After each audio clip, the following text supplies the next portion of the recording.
All I ever wanted. Hello and welcome to Going for Goldbridge. It's a bonus Going for Goldbridge. I'm happy to do it. And there's lots of questions we need to go through. None of that 500,000 subscribers celebration shit we did on the United Stand. This is the Mark Goldbridge channel. It's non-football related. Get me to 500,000 subscribers. Never going to happen, is it? But please do subscribe. But two questions I'm going to start off with. One's about Twitter hate. The other one's about near-death experience. I always get asked, have you ever had any near-death experiences? And yesterday, there was some old photos I was going through because I was in the loft getting the suitcase out for holiday in a few weeks. And I found this, I'm going to put some up on Instagram. Anyway, there's a picture of me up on Instagram with, 20 years ago, on holiday having a good time, and I'm in this like foam party t-shirt, and it brought back a memory of a near-death experience that I'd totally forgotten. Right, foam party, Magaluf, BCM, 1998. Could have been the end of me because I nearly drowned in a foam party. So if you've ever been to a foam party, I don't know whether the youth do it anymore. I don't know whether you do all this stuff, but basically you're on a dance floor. You're on holiday, so you're in a t-shirt and shorts. Anyway, some people take their t-shirts off, and I'm not just talking about men. Rude ladies get their boobs out. But anyway, so I'm on this foam party. I'm having a good dance with my mates and stuff, and a few ladies. And I just suddenly started to feel a little bit queasy. I think I was dancing around having a laugh, and I breathed in some of the suds, and I suddenly started to choke a bit. So I was like, I'll just get myself to the edge. But I didn't know I was in the middle of the dance floor. And to get to the edge of the dance floor, it's about 10, 15 metres. And the foam is about above your head. It's none of these like foam parties you see on Gavin and Stacey where it's to your knees. This was above your bloody head. So I'm choking, trying to get through this foam party where people are dancing and having a good time.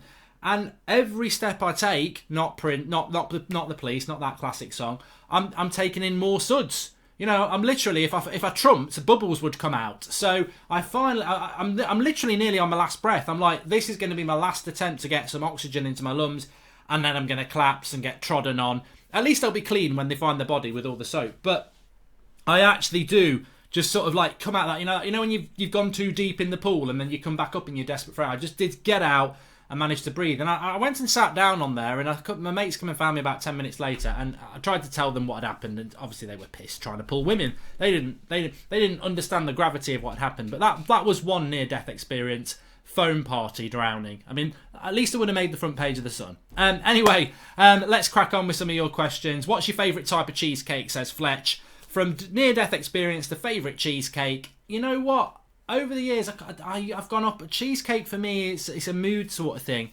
I think I just like a good. I think I just like a good plain cheesecake. You know, the ones that you can get from Marks and Spencer's, just a vanilla sort of plain cheesecake. That's quite nice, yeah. But I'm not really a cheesecake fan. I like the strawberry cheesecake Häagen-Dazs ice cream. I love ice cream. I love ice cream. Blah, blah, blah, blah, blah. We've got some cracking questions today. Let me just talk about this. So there was a question there. How do you deal with some of the hate you get on Twitter? Of which, to be honest with you, it's always constantly there. I think what I would say is that opinions are fine. And people are going to dislike you because of your opinions. And I don't want to dwell too much on it because I think I've spoken about it so many times before. At the end of the day, if I express an opinion on Twitter and somebody disagrees with that opinion, that is their right. That is their right. And if they choose to dislike me because of that, then that is their right as well. I can't argue with that. Flex just trying to ring me. I'm busy, Flex. So yeah, it is their right to disagree with it. When it becomes abusive and this, that, and the other, I just sort of disengage. And to be honest with you, on Twitter especially, because that's where most of it is, I think Instagram's quite a good. I enjoy Instagram. I've started replying to a lot more people on there because I do enjoy it.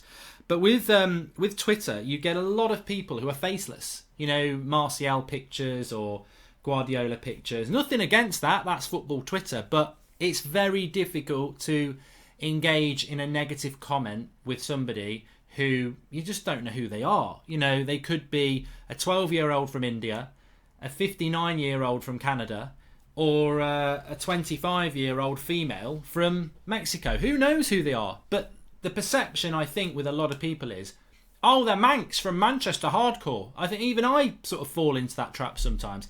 The harsh reality is they aren't. And that soon sort of negates that. I respect the opinions of people where, it probably is them. It's their picture, it's their name. So, and obviously Mark Goldbridge isn't my real name, but that's because of a different reason. It's still my face, my opinions.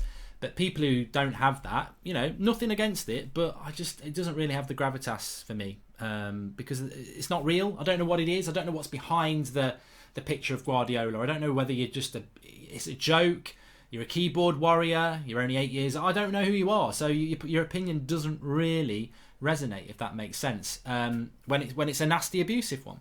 Can you name every country you've been to and which one was your favourite? Look, I love Mallorca, so I love Spain. I it's my weak spot, and Brian Clough loved it as well. So good company. Arguably one of the best managers there's ever been. You mentioned enjoying your time in Dublin. What was your favourite memory within your time? Says RK16. I think it was just I had a good sort of year when I was like 20. Where I just sort of lived the life of drink and everything else, excess, for a long time. But probably in the last 6 months when I met my current wife, and the work we worked in, was very sociable. It was just good. It was a good, to be honest, the whole 3 years was just a fantastic experience, and everybody I met and came into contact with, it was just absolutely brilliant. How do you survive in a boring place like Nottingham, says Meshki. I mean, this is the mythical nonsense again, isn't it? You're born in Nottingham, so you must live in Nottingham every single minute of your life. I left Nottingham 20 years ago, so I have been back to Nottinghamshire because that's where my family lives, but actually into Nottingham town centre I've probably been about twice in 20 years.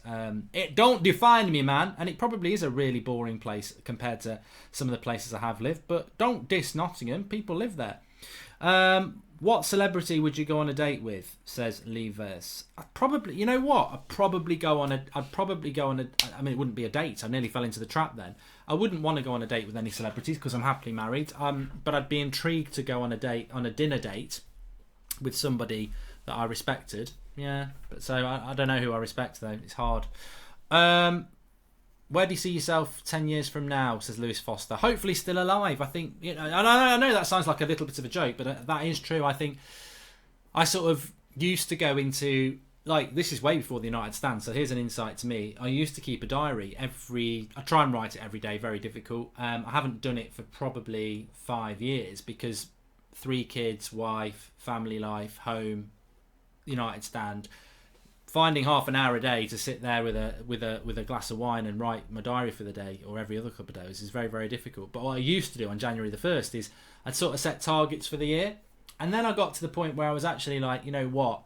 Yeah, this, life's a challenge. Of course it is. Everyone faces different challenges every day. Sometimes people face massive challenges like illness and cancer and things like that. Some people just face the challenge of, being in a going to work in a job you don't really want to do, or we all, even no matter how good your life is, sometimes you wake up or you have a day where it's just not good. And I've always been a big advocate of that I have days, and I'm always honest about them, where I love my life, but I do have days sometimes where I call it the dark cloud just descends on top of me and it's hazy and I'm in a mood that I can't control. So everybody has days like that, but to me, I just go into every year now just hoping I can come out of it with the people I've got around me, because I have over the last few years seen how fragile life is. I mean, my gran died a couple of years ago of cancer. She was 80 years old, but then one of my mates died just over 40 with a young family. And I just think, life is, I wouldn't say life's cruel, because life can be cruel, but life can be amazing as well, but it's fragile. So to go into every year and go, in 10 years time, I want to be driving a Lamborghini, I want to be, I want to be this, I want to be that. To be honest with you, if I could have the same situation I've got now in 10 years' time, I'd take it, because I know what can happen. It can be taken away very, very quickly. So I don't really look at things like that. I think you've just got to be the best person you can be every day, and that's not always possible either. What's your biggest accomplishment in life beside the United Stand? I've already answered that, Charlie. It would definitely be my family. Are aliens in Area 51, says NDLJ Kumar. To be honest with you, I ain't got time for that shit. I ain't got time for that crap. When getting an Indian, what is your usual order and sides, etc., says Rashes. What are you going to do? Replicate a Goldbridge? I would have a chicken tikka masala, prawn puree, which is like prawns with a sauce in this bread stuff. Obviously pilau rice, garlic naan. I'll get the poppadoms with the dips, the chutneys, etc.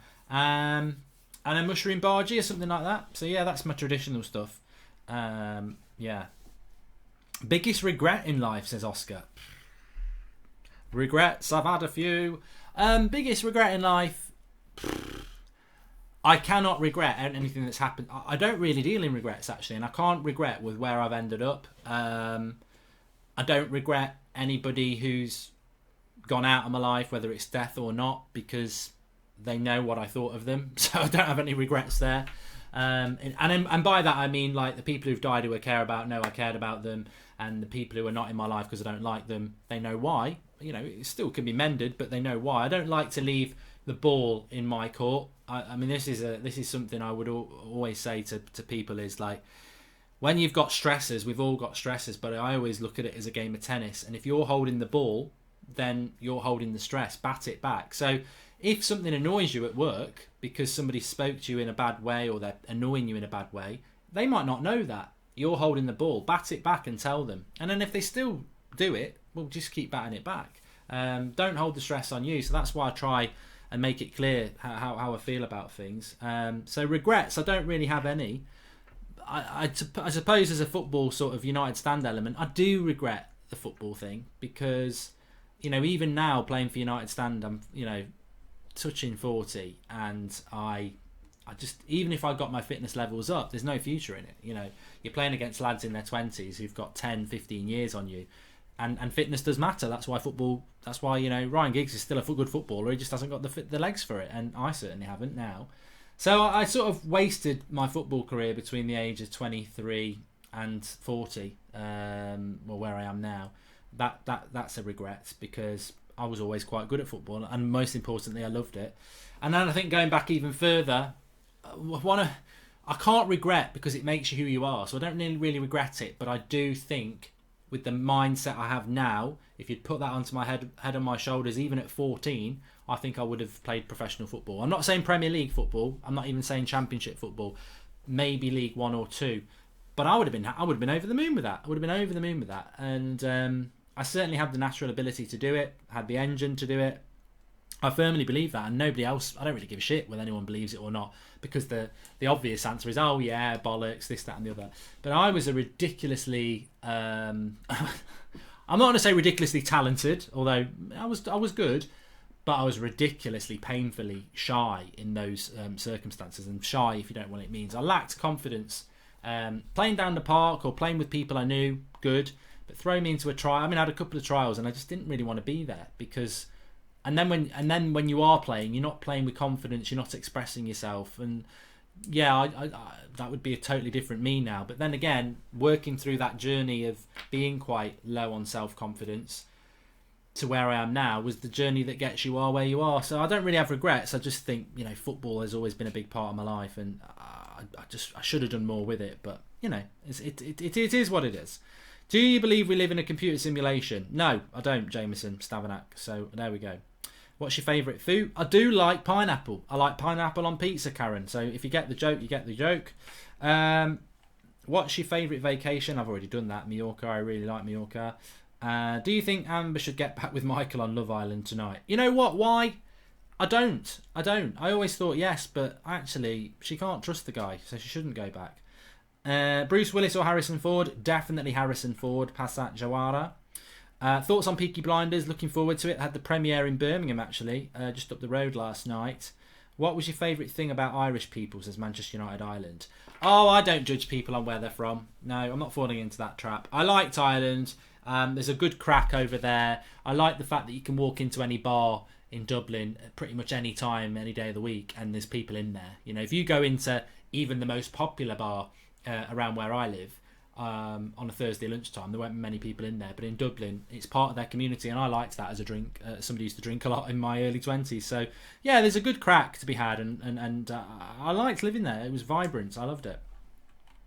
Who would win in a fight, an owl or a bear? Come on, Ross, a bear will easily win that. And Dayton McGuire and Bruno Fernandes. There's always one, isn't there? There's always one. Get on the United Stand. What's your favourite clothing brand, says Frigus? I've got quite a few. I do like the one I'm wearing now, but I have got quite a few. I like Hugo Boss, Lacoste, obviously Lyle and Scott, Ralph Lauren. I tend to buy things on what it looks like, not what the brand is. Do you feel you'd be a live a happier life if you were called Gark Goldbridge, says John Burton. Which Game of Thrones character do you feel like most resembles you in terms of personality and character? Well, Game of Thrones has had its day, Yusuf, hasn't it? But I certainly wouldn't be Jon Snow, because Jon Snow is too simplistic for me. He's too moral, and I have morals, and I trust and all that lot. But I'd probably more Jaime Lannister, to be honest with you. I think people who've got an edge to them, a bit of a dark side, but he's ultimately a good guy. I always think those sort of characters are the most complex.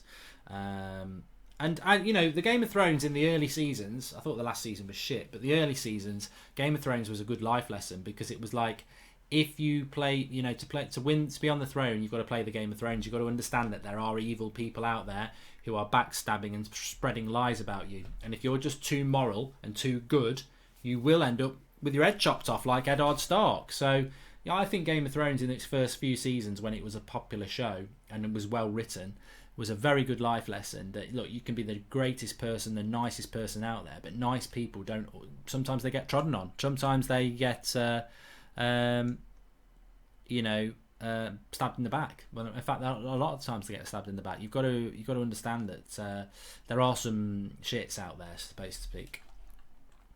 Bit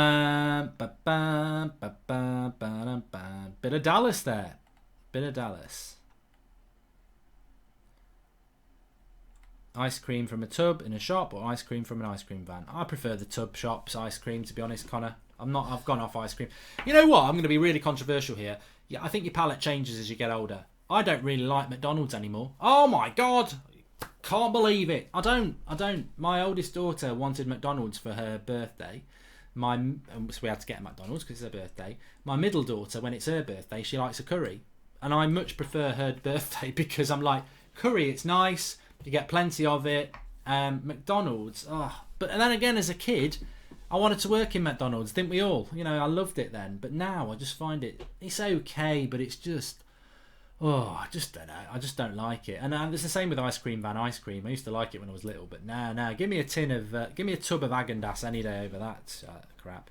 Do you have any superstitions, says Jonathan Needham? You know what? I blame my mother on this. I am quite superstitious. If I see a magpie, I do that. I like to do things 3 times. Lucky ladies. And I'm not as bad as I used to be, but I used to be very superstitious, which...